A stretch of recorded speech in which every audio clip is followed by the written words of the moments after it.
कथा आषाढी एकादशीची। तर मंडळी, पुंडलिक नावाचा एक विठ्ठलाचा निस्सिम भक्त होता।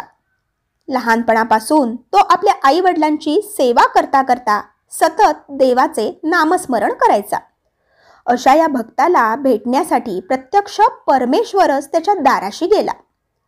पण त्यावेळी पुंडलिक आपल्या आजारी वृद्ध मातापित्यांची सेवा करण्यात दंग होता।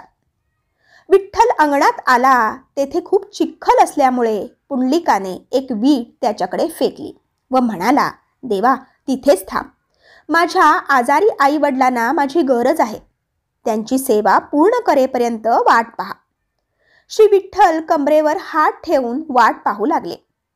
कितीतरी काळ लोटला पण पुंडलिक काही आलाच नाही, कारण त्याचे माता पिता आणि त्यांची सेवा करता करता पुंडलिकही निजधामास गेला होता।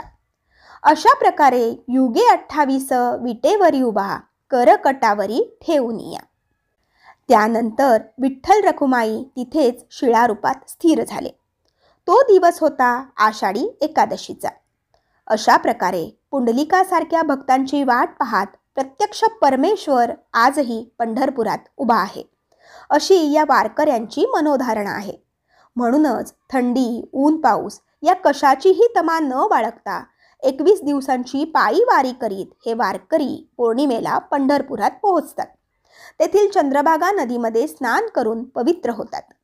भगवंताचा आशीर्वाद घेऊन, पुण्याची शिदोरी घेऊन आपापल्या गावी परततात।